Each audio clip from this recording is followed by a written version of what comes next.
Hello students, मैं बहुत ही ज़्यादा खुश हूँ। ये वीडियो मैंने कल डाला था, अपलोड किया था और बहुत ही फास्ट ये वीडियो वायरल हुआ हमारा। और आप लोगों ने इतना अच्छा सपोर्ट किया। ठीक है, आप लोगों की वजह से बहुत ही फास्ट ये वीडियो वायरल हुई। और मैं चाहता हूँ इसका जो कुछ इंपॉर्टेंट क्वेश्चन मैं करवा दूँ और जो कि आप लोगों के लिए हेल्पफुल रहेगा। आपका इस तरह से पहला इंपॉर्टेंट प्रश्न है, जर्मनी के प्रति नाजीवाद के क्या प्रभाव पड़े। ठीक है, देखिए इसका आंसर है यहाँ पे, नाजी दल जर्मनी को अन्य सभी देशों से श्रेष्ठ मानता था और पूरे विश्व पर जर्मनी का प्रभाव जमाना चाहता था। इसने युद्ध की सराहना की तथा बल प्रयोग को यशोगान किया। इसने जर्मनी के साम्राज्य विस्तार और उन सभी उपनिवेशों को जीतने पर ध्यान केंद्रित किया जो उससे छीन ले गए थे। तो ये इनके प्रभाव थे। नेक्स्ट प्रश्न देखते हैं। नेक्स्ट इम्पोर्टेंट प्रश्न क्या है हमारा। नेक्स्ट इम्पोर्टेंट प्रश्न है, घुमंतु चरवाहा। घुमंतु चरवाहा किसे कहते हैं। ठीक है, देखिए इसका आंसर है, घुमंतु चरवाहे वे लोग जो अपने जीवन यापन के लिए मवेशियों पर निर्भर करते हैं। ठीक है, तथा उनके अच्छे चारागाह के लिए तलाश में एक स्थान से दूसरे स्थान घूमते हैं। ये आपका ये आंसर है। तो इस तरह से ये देखिए, मैं जो भी समझाता हूँ आपको अपना इमेजिन करना है और अच्छी तरह से समझना है। एग्ज़ाम में चाहे इसका कोई भी क्वेश्चन आ जाए तो अपना माइंड से रिलेट करके तब 10 भी लाइन आप लिख सकते हैं अगर ये समझ गए तो। ठीक है, तो समझना है, इससे रिलेटेड 10 लाइन भी लिख सकते हैं आप। ठीक है, तो आपको टेंशन लेने की कोई बात नहीं, आपको समझने पर ध्यान देना है। चलिए नेक्स्ट देखें प्रश्न इंपॉर्टेंट क्या है हमारा। नेक्स्ट इंपॉर्टेंट प्रश्न है हमारा, घुमंतु समुदाय अपने स्थान को क्यों बदलते हैं। ये भी एक प्रश्न है हमारा, घुमंतु समुदाय अपने स्थान को क्यों बदलते हैं। देखिए इसका आंसर है, घुमंतु समुदायों को बार बार एक जगह से दूसरी जगह जाना पड़ता है ना। क्योंकि घुमंतु समुदाय खानाबदोशों काबिलों को प्रमुख व्यवसाय जानवरों को पालना होता है ना। खानाबदोश लोग प्रायः भेड़ और बकरियां पालते हैं। खानाबदोश लोग क्या पालते हैं, भेड़ और बकरियां पालते हैं। वे चारागाहों की खोज में एक जगह से दूसरे जगह पर आते जाते रहते हैं। इस तरह से ये आपका आंसर है। तो अगर आप समझ लिए हैं तो इसके लिए अगर कोई भी आंसर आए 5 नंबर का है तो आप बहुत बड़ा लिख सकते हैं। दिमाग में इमेजिन करना है और आपको लिख देना है, कोई बड़ी बात नहीं है। चलिए आपका नेक्स्ट प्रश्न है। नेक्स्ट इम्पोर्टेंट प्रश्न है आपका, देख लीजिए। अफ्रीका के मसाई चरवाहा में बुजुर्ग कौन थे।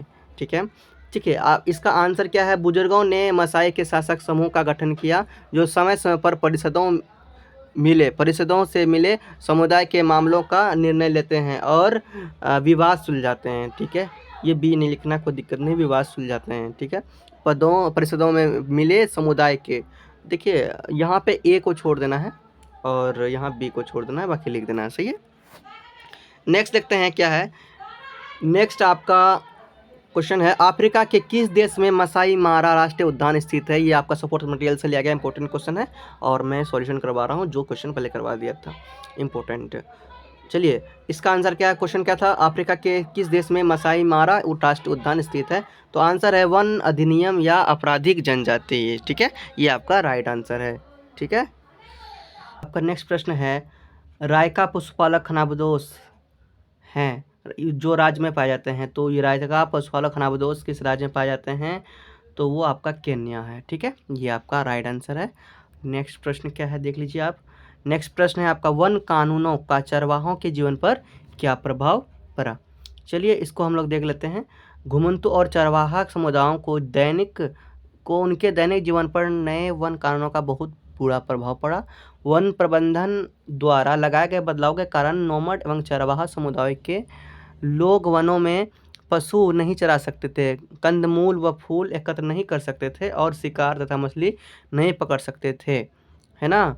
उसके बाद यह सब गैर कानूनी घोषित कर दिया गया था। ठीक है, इसका आंसर ये हो गया। और देखिए इसको समझ लेना है, मैं बार बार कह रहा हूँ, समझने के बाद आप इमेजिन करना और उसके बाद आप आंसर लिखना, तो बहुत सारे लिख सकते हैं आप, है ना। नेक्स्ट चैप्टर स्टार्ट होता है और चैप्टर का नाम देख लीजिए क्या है, भारत आकार और स्थिति। ओके, और इसमें से फर्स्ट इम्पोर्टेंट क्वेश्चन है क्या है, भारत के किन किन राज्यों से कर्क रेखा गुजरती है। तो यहाँ राज्य था, टाइपिंग करने में मिस्टेक हो गया है। और आप देख लीजिए कर्क रेखा, यहाँ के कारक की जगह कर्क होगा। कर्क रेखा गुजरात, राजस्थान, मध्य प्रदेश, छत्तीसगढ़, झारखंड, पश्चिम बंगाल, त्रिपुरा और मिजोरम से होकर गुजरती है। ये आपका आंसर है। नेक्स्ट प्रश्न देखिए क्या है। नेक्स्ट प्रश्न है, भारत तट रेखा कितनी लंबी है और इसके लाभ बताएं। ठीक है, यहाँ पे लाभ भी है और देख लीजिए आंसर, भारत की तटरेखा की लंबाई 7516.6 किलोमीटर है। ओके, और इसके जो लाभ है यहाँ पर देख लीजिए, लाभ क्या क्या है। बहुत से महत्वपूर्ण बंदरगाहों को स्थापित करने में मदद मिलती है। ये बंदरगाह भारतीय के लिए विदेशी व्यापार के लिए के द्वार हैं। ठीक है, और आगे देख लीजिए यहाँ पे दूसरा लाभ क्या है। मत्स्य उद्योग को विकसित करने में सहायक बनी है। इस उद्योग में हजारों मछुआरों को रोजगार मिलता है। ठीक है, ये इनके लाभ है। नेक्स्ट प्रश्न देखते हैं। आपका नेक्स्ट प्रश्न है यहाँ पे इम्पोर्टेंट, भारत को मानक समय की आवश्यकता क्यों पड़ती है?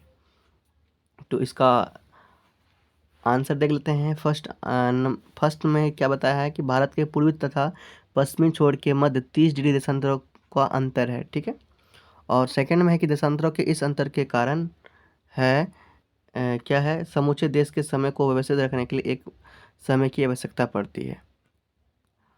और अतः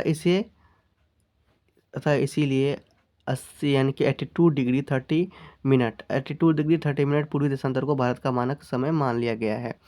तो भारत का मानक समय किसको माना गया है? इसको हम लोग बोलते हैं 8 डिग्री 30 मिनट। तो कहीं ऐसा नज़र आएगा किसी का पावर तो उसको डिग्री समझेंगे, और इसका ऐसा रहेगा तो मिनट है, याद रखना। ठीक है, डिग्री मिनट। नेक्स्ट प्रश्न आपका क्या है, देख लीजिए यहाँ पर आपका नेक्स्ट प्रश्न है, भारत के पड़ोसी राष्ट्रों के नाम दिशा के अनुसार लिखिए। ठीक है, राष्ट्रों के नाम यहाँ लिखने के लिए कहा है भारत के, तो लिखिए उत्तर पश्चिम में भारत के पड़ोसी देश पाकिस्तान है और अफगानिस्तान है। ठीक है, देश यानी कि यहाँ पे दिशा के अनुसार बताया गया है। और सेकंड में देख लीजिए उत्तर दिशा में भारत के पड़ोसी देश चीन और तिब्बत है ना, नेपाल भूटान है यहाँ पे। ठीक है, देख लीजिए ऊपर में हम लोग क्या देखे थे, पश्चिम उत्तर पश्चिम, यहाँ का क्या है उत्तर दिशा में है ना। और नेक्स्ट देखते हैं यहाँ पे पूर्व दिशा में भारत के पड़ोसी देश हैं म्यांमार और बांग्लादेश। ठीक है, और दक्षिण में भारत के पड़ोसी देश हैं श्रीलंका और मालदीव। ये आपको याद रखना है। ठीक है, और ये आपकी बुक से ही लिया गया है। अब देखिए आपका नया चैप्टर है यहाँ पे फिर स्टार्ट होता है, भारत का भौतिक स्वरूप। भारत का भौतिक स्वरूप, यहाँ के फर्स्ट प्रश्न क्या है यहाँ पर देख लीजिए, हिमाद्री की 5 विशेषता बताइए। तो यहाँ पे इस तरह से आपको 5 विशेषता इसमें मिल जाएगा। देखिए हिमालय की सर्वोच्च पर्वत श्रेणी है, जो पार हिमालय और मध्य हिमालय के बीच स्थित है, विश्व का सबसे ऊंचा शिखर। तो यहाँ से देखिए आपका स्टार्ट है, 5 विशेषता यहाँ बताया जा रहा था। यहाँ पे ये आपका फर्स्ट है और ये आपका सेकंड है। क्या सेकंड है कि ये वहाँ पे हैं, एवरेस्ट पर्वत है, इस पर्वत का सदस्य है। और विश्व के सर्वोच्च पर्वतों में बहुत सारे भी इसका भाग है, जैसे कि कंचनजंगा, लोहत्से और नंगा पर्वत। ठीक है, इस तरह से आप देख लीजिए इनकी विशेषताएं। नेक्स्ट प्रश्न देखते हैं क्या है आपका। यहाँ नेक्स्ट प्रश्न क्या है देख लीजिए, शिवालिक की 3 विशेषताएं बताइए। तो शिवालिक की विशेषताएं यहाँ नंबर 1 में है, ये नंबर 1 है आपका, है ना। ये सबसे नवीन पर्वत पर श्रेणी है, इसकी विशेषताएं शिवालिक की। दूसरा में आपको है, अतः इसमें मृदा पर्दन भी सबसे अधिक होता है। ठीक है, कौन सा पर्दन? मृदा पर्दन सबसे अधिक होता है। और यह पर्वत श्रृंखला जोड़ चट्टानों से निर्मित है, इसलिए यह अधिक कठोर नहीं है ना। और यह हिमालय की दक्षिणतम चोटी है। तो ये आपका आंसर है। और नेक्स्ट देखते हैं प्रश्न क्या है। नेक्स्ट प्रश्न है उत्तरी मैदान की, है ना, उत्तरी मैदान की विशेषताओं का वर्णन कीजिए। तो इसका वर्णन यहाँ पर किया गया आंसर में, देख लीजिए यह मैदान 2400 किलोमीटर लंबा तथा 240 से 320 किलोमीटर चौड़ा है। समृद्ध मृदा के आवरण, भरपूर पानी की आपूर्ति एवं अनुकूल जलवायु ने उत्तरी मैदानों को कृषि की दृष्टि से भारत का अत्यधिक उपजाऊ भाग बना दिया है। इसी कारण यहाँ का जनसंख्या घनत्व भारत के सभी भौगोलिक विभाजनों की अपेक्षा इस क्षेत्र में सर्वाधिक है। ठीक है, तो इसमें से इम्पोर्टेंट थे। अब आपका आता है नेक्स्ट चैप्टर, अफवाह। ओके, तो अफवाह को भी देख लीजिए आप। अफवाह में नेक्स्ट यानी कि प्रश्न आपका क्या है, ब्रह्मपुत्र नदी में जल एवं सिल्ट क्या है, ब्रह्मपुत्र नदी में जल एवं सिल्ट की मात्रा बहुत कम होती है, क्यों, है ना, बताना है इसको। तो आंसर है क्योंकि ये एक शीत और शुष्क क्षेत्र है तथा जल की मात्रा काफ़ी कम है, जिसके परिणाम स्वरूप अपरदन अत्यधिक कम व धीमी से गति होता है। तो ये आपका आंसर हो गया यहाँ पे। अब नेक्स्ट प्रश्न देख लीजिए क्या है। नेक्स्ट प्रश्न है आपका, नदियों के आर्थिक महत्व की विवेचना कीजिए। तो आंसर, नदियों के आर्थिक महत्व क्या है, यह गाद और तलछट बहाकर लाती है, जो बाढ़ के मैदानों को उपजाऊ बनाकर देश को उपजाऊ कृषि भूमि प्रदान करती है। ठीक है। और यहाँ पर देखिए, नदियों के साथ साथ औद्योगिक विकास भी फलता फूलता है, क्योंकि अनेक औद्योगिक प्रक्रियाओं में जल की अत्यंत आवश्यकता होती है। फिर आपका यहाँ पे सिंचाई, जल विद्युत निर्माण में नदियाँ महत्वपूर्ण भूमिका निभाती है। देखिए, आपको यहाँ पे पढ़ते हुए समझ लेना है, ठीक है। हमारे पास टाइम उतना है नहीं, फिर भी मैं आप लोगों के लिए वीडियो दे रहा हूँ, और आप लोग को पढ़ते हुए ही समझ लेना है, ठीक है। चलिए, आपका नेक्स्ट प्रश्न है, हिमालय की नदियों की सामान्य विशेषताएं बताइए। यहाँ पे आंसर है, हिमालय की अधिकतर नदियाँ बारहमासी होती है। ये नदियाँ अपनी उत्पत्ति से समुद्र तक लंबा रास्ता पार करती है। ये अपने बाढ़ वाले मैदानों में बहुत सी निक्षेपण आकृतियों का निर्माण करती है और पूर्ण विकसित डेल्टाओं का भी निर्माण करते हैं। और आपका 4 नंबर में इसमें दिया है, गंगा, ब्रह्मपुत्र आदि इसके उदाहरण है ना। चलिए, ये हो गया। आपका नेक्स्ट प्रश्न देखते हैं। देखिए, नेक्स्ट प्रश्न और लास्ट प्रश्न यहाँ पे है, इम्पोर्टेंट प्रश्न यहाँ पे, सहायक नदियों और वितरणिकाओं में अंतर स्पष्ट कीजिए। यहाँ पे आपका आंसर क्या है, सहायक नदियाँ पानी की छोटी धाराएं हैं जो ग्लेशियर से निकलती है और एक साथ मिलकर एक नदी बनाती है।